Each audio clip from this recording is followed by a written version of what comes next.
All right, JeWeL bowling fans, Josh Lewis here with another Tips and Tricks Thursday.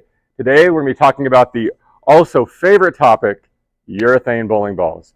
We're not going to get into the controversy over hardness or anything like that.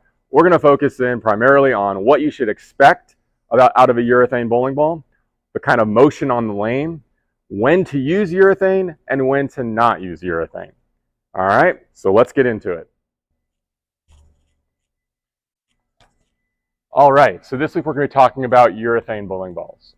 What I have here, just as a visual, is a pitch black from Storm. It is our signature urethane bowling ball.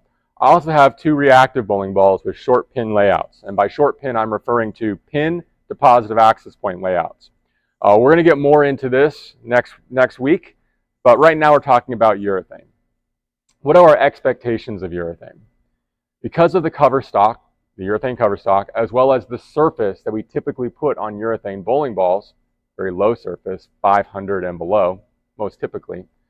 The intent of throwing a urethane ball is to have a very dependable and predictable motion front to back on the lane surface.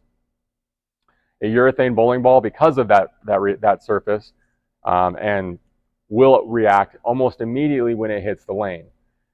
So you're consuming a lot of energy in the front part. It's making that motion quickly and then rolling forward, or essentially consuming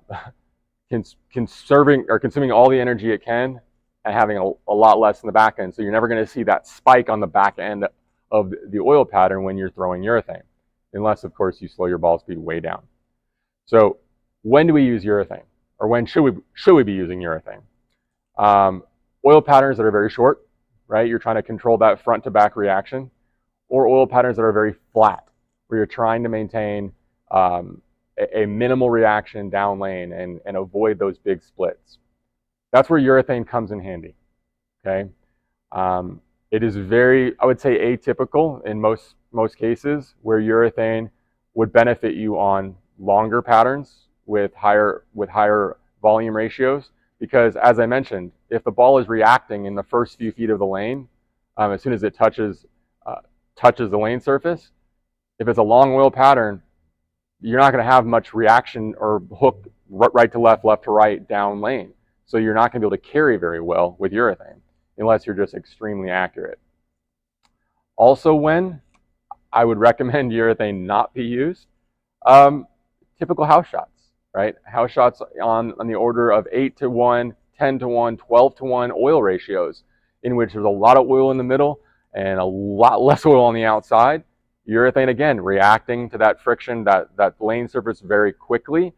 You're losing a lot of energy, and you're not going to have that much carry power when the ball actually hits the pins. So you're either coming in light because the ball can't make it back to the pocket, you're coming in heavy because now you've moved too far in one direction to try and get that ball back to the pocket, or three, you're hitting the pocket and you're not getting the corners out because the ball lacks energy.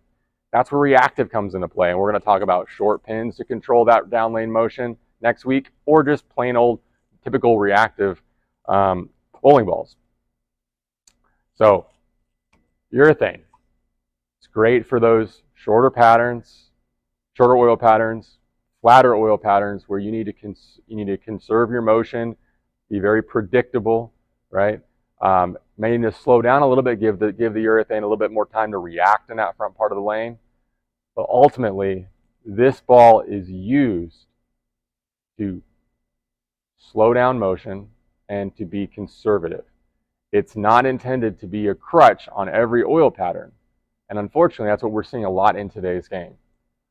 At Slingwood Pro Shop in Asheville, if you ask my opinion, I'm probably not going to sell you a urethane bowling ball to fit your game unless you are a tournament bowler. This does not give you as much miss room on typical oil patterns as a reactive bowling ball drilled for you and drilled for what you expect on the lanes for it to do. So it has its purpose. Urethane is a great tool. We just have to understand when and when not to use it. Short patterns, controlling the front to back motion, flatter patterns in the beginning part of a block, urethane is a great idea. We'll talk about short pins next time, but it can also be an alternative for a similar type of motion to urethane, depending on what you're trying to do. Reactive, of course, is your everyday go-to in this day and age.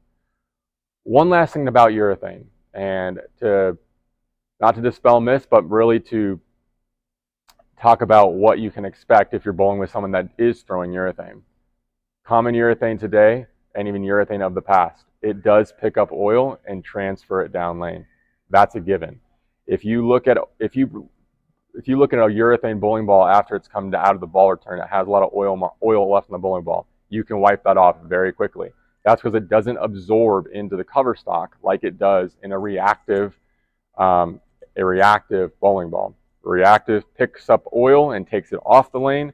Urethane typically picks up oil, transfers it, part of it down lane before it comes back in ball return. So be mindful if you're bowling with those who are throwing urethane and you're not, to watch where their ball is crossing down lane and adjust your break point so that you're not getting trapped in, I would call, a urethane zone, a urethane carry down zone of oil. That may cause your ball to start leaving corner pins. So it's not entering the pocket at the same angle that it once was. It's seeing a little more skid when it should be hooking. So just be mindful of that. Again, urethane has its place. All right, guys, that's going to do it for this week's tips and trick video. I'm Josh Lewis with JeWeL Bowling. We just talked about urethane bowling balls. Next week, we're going to talk about short pin layouts on reactive bowling balls so we can compare urethane type reaction versus short pin reaction. That difference is going to give you the understanding you need to choose what type of bowling ball to use in a given situation. So, as always, remember to like and subscribe to the JeWeL Bowling channel on YouTube, and we'll see you next week. Thanks.